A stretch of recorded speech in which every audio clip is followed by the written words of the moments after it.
Listen, let me ask you a question here. Have you ever found yourself wanting to get started in business, wanted to get started, making certain moves in your life, and maybe you were looking to get your hands on a little bit of extra money or to get those things started, because as they always say, it takes money to make money. But what I want to talk about is how you're going to learn to build business credit.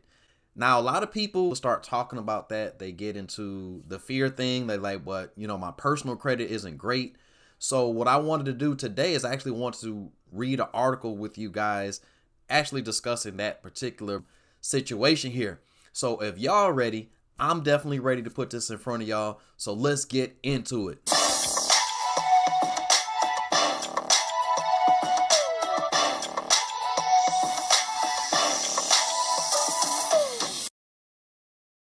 What's going down, family? It's your boy Mike Macklin, aka Money Mike, the financial Thanos, because I'm snapping my fingers and I'm turning your financial problems to dust. Hey, today we are talking about how to actually build business credit, even if you have poor personal credit.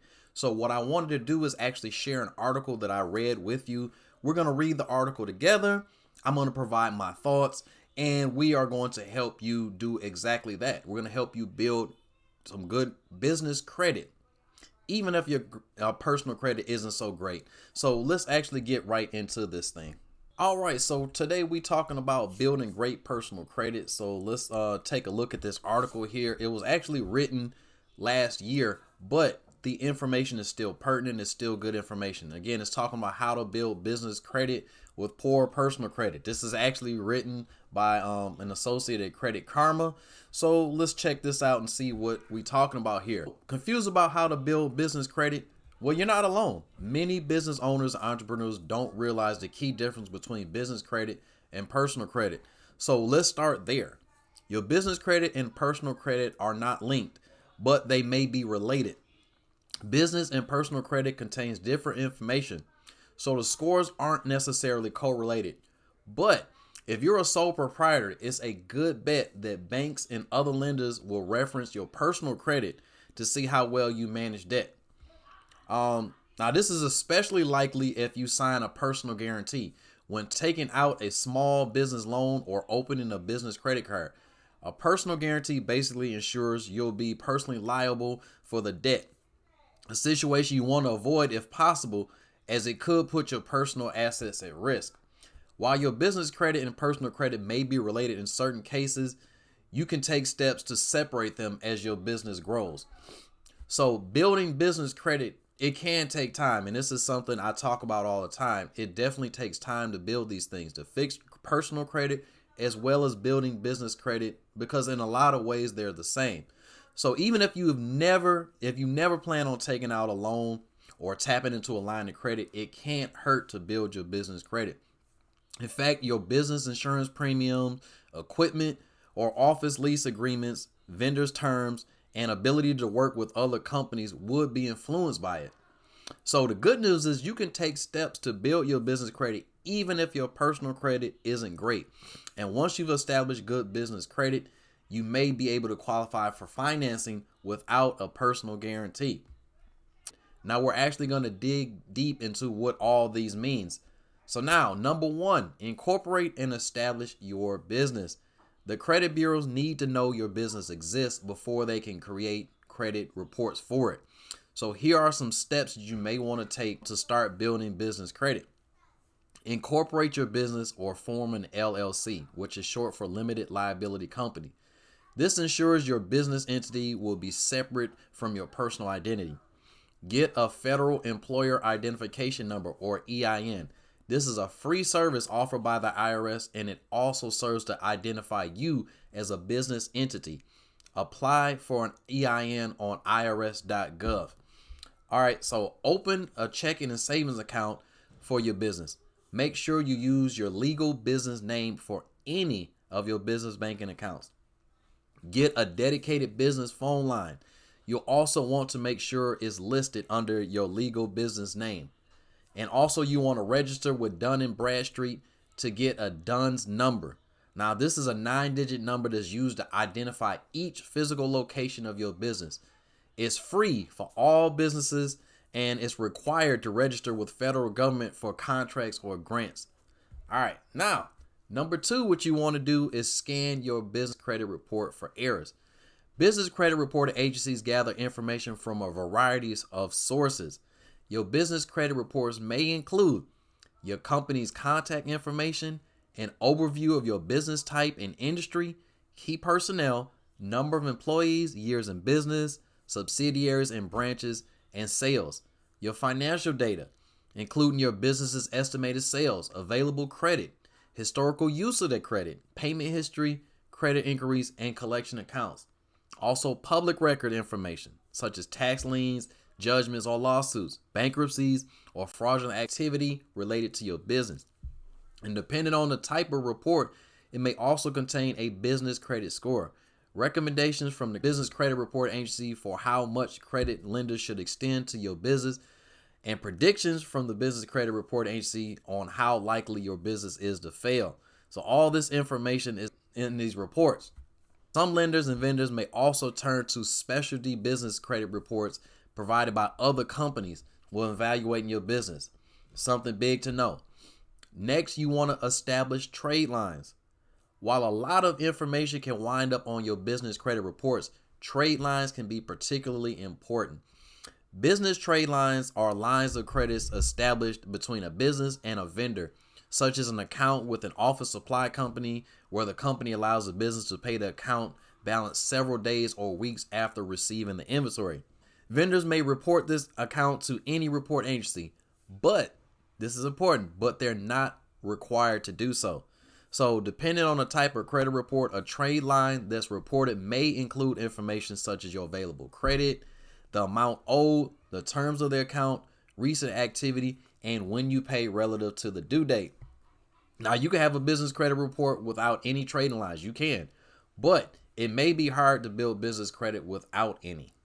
This is because your number of trade lines and your payment history may be factors in your business credit file. Now, here's where you need to watch out. Not every vendor will report your payment activity. Now, if you're trying to boost your business credit, you may want to start opening business trade lines or accounts such as business credit cards with companies who report to the credit reporting bureaus. Just be careful about opening an account with an annual fee, as you don't want to have to pay just to keep an account open, and you may be able to find more cost-effective options. You may also consider opening term accounts with suppliers who will report your activity to at least one bureau. You can ask the vendor if and who they'll report your payments to before opening an account to ensure it'll help your credit. Now, that sentence there is very important. You want to get on the phone with these companies and ask that question. Hey, who do you report to? How much do I need to spend before this reporting? And how often do you report is another question you may want to ask them. Next, this one I'm gonna skim through this because this is common sense, but I'm still gonna talk about it. Pay on time. Even better, you want to pay early. Your payment history with vendors, lenders, and credit card issuers is an important factor in your business credit score. In fact, making on-time payments may be just as important with your business accounts as it is with your personal accounts.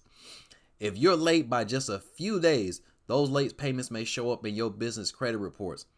Without personal credit, a late payment may not be reported to the credit bureaus until you fall behind by 30 days.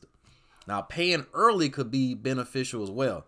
With some business credit scores, such as the Paydex score provided by Dun & Bradstreet, to get higher than an 80 out of 100, you need to pay your bills early.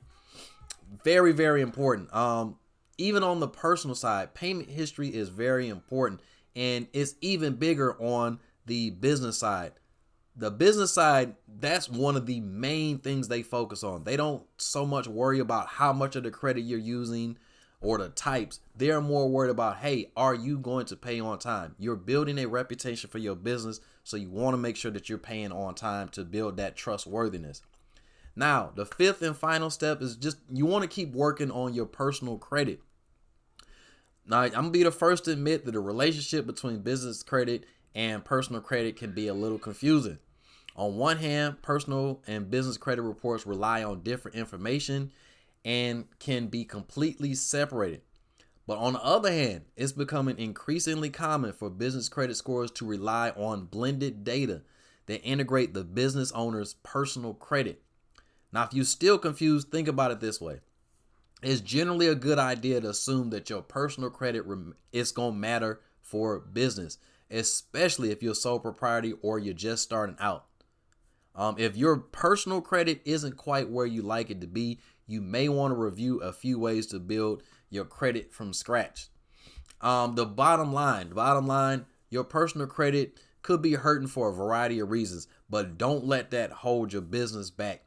Start building your business credit now so it will be established if you ever need it. Even if you don't plan on taking out a loan, keep in mind that the business is unpredictable in nature and you never know when you could benefit from a rock solid business credit score. Hey guys, hope you enjoyed that information. Listen, bottom line of this whole thing is when you're building business credit, when you want to get started out here in business, you just want to make sure that don't feel like you can't do it just because your personal credit isn't that great. I really wanted to put this video out here for that reason. A lot of business owners do not get started because they feel like their personal credit has to be just fantastic. Start where you are, get the steps started now to start building that business credit, and then, maybe circle back around and focus in more on the personal side. Once your business becomes successful and that revenue starts looking good, you can then go back and, take care of those personal issues on the personal side and make both sides of them look really good, because having great credit is something that is absolutely necessary if you're going to build any business. Having that access to additional funds, money, things like that is a huge way to grow, expand, and do some fantastic things. Hey, I sincerely hope you enjoyed this video. If so, please do me a huge favor. Smash that like button for me. Also subscribe and hit the notification bell so you'll know exactly when I'm dropping new content. But that is my time. If you have any questions or comments about building business credit, leave a comment below, or, share your own thoughts about what you think as far as personal credit versus business credit. I would love to hear from you. Hey, I will look forward to seeing you guys next time. And as always, I love you. God loves you. He smiles when he sees you, and he sees you all the time, so he's always smiling. So why aren't we? Hey, y'all take care. Catch you on the next one. God bless y'all. Gone.